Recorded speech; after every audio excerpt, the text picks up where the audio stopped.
Hi, I'm Hannah. Welcome back to Montessori Unlocked.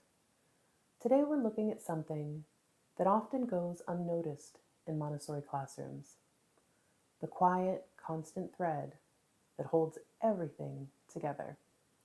It's not the bead chains, it's not the sandpaper letters, it's not even the pink tower. It's the unseen work of grace and courtesy. Grace and courtesy lessons are those little moments: how to walk around a rug, how to offer help, how to say no respectfully, and how to greet a guest. They look simple, so they can even seem a little quaint. But in truth, they're radical. Because grace and courtesy is not just manners, it's social emotional learning, it's cultural preparation.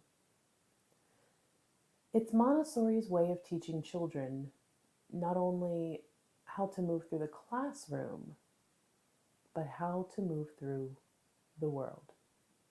When we talk about grace and courtesy, we're talking about the social fabric of the classroom. These lessons are how children learn to exist together in a shared space, how to notice one another, how to respect boundaries, how to repair when harm is done. Maria Montessori saw children not only as learners of math or language, but as humans in the process of becoming. And she understood something profound. If children are to create a more peaceful world, they need practice in peaceful living. Grace and courtesy is that practice. It's the script for how to handle conflict. It's the rehearsal for collaboration. It's the choreography of community. Let's put it into a picture. A group of children are working with a movable alphabet. One child accidentally bumps another, scattering letters across the rug. Without grace and courtesy, this moment could explode into tears, shouting, even aggression. But with grace and courtesy lessons, something else happens. The child pauses, maybe looks at the other and says, "I'm sorry I knocked your work. May I help you pick it up?" The other child nods. Together, they restore the work. And just like that, conflict becomes connection. Or another moment. A child notices a classmate carrying a heavy tray. They step forward and they say, "Would you like some help?" The other replies, "Yes, I would love some help, thank you." The lesson isn't just about carrying trays. It's about empathy, awareness, and cooperation. These are not soft skills. They're the foundations of justice, belonging, and peace. Now let's zoom out. Grace and courtesy isn't just for classrooms. It's a way of preparing children for culture itself. Think of it as Montessori's version of social emotional learning, long before SEL became a buzzword. The child who learns to say no, thank you, with firmness and with kindness is the adult who can set healthy boundaries. The child who learns how to invite someone to join them at work is the adult who knows how to build inclusion. Grace and courtesy is practice in humanity. It asks, how do we treat one another? How do we show up with dignity even when we disagree? How do we honor the community while also honoring ourselves? This is not trivial. It's not extra. This is cultural preparation for democracy, for justice, for peace. Here's the challenge. Grace and courtesy can easily be misunderstood. If it's reduced to politeness, say please, say thank you, it becomes a hollow performance.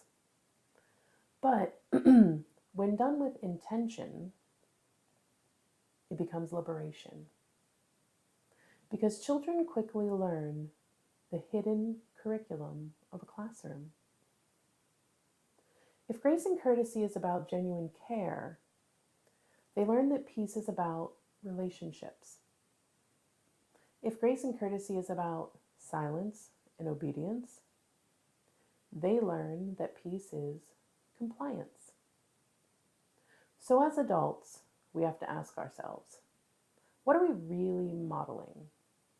Are we teaching children that belonging means assimilation?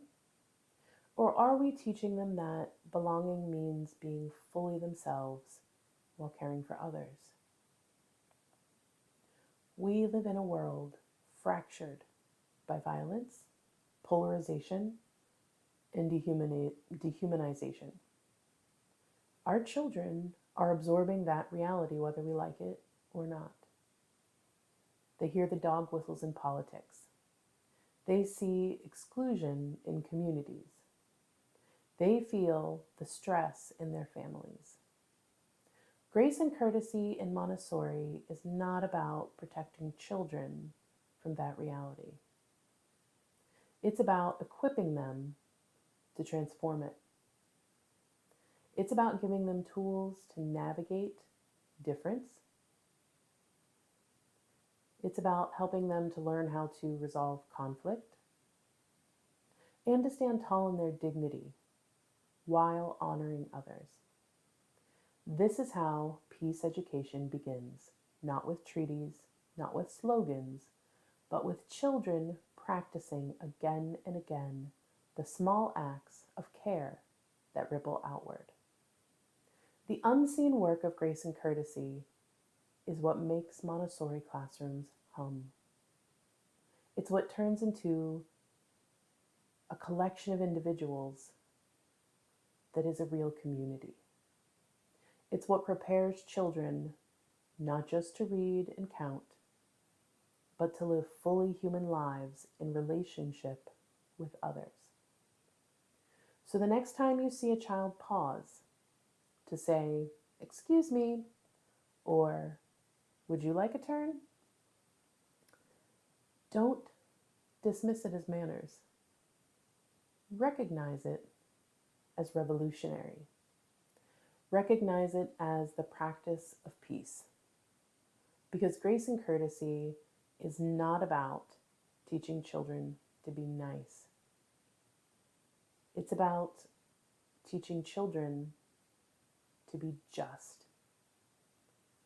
It's about preparing them not only for culture as it is, but for culture as it could be.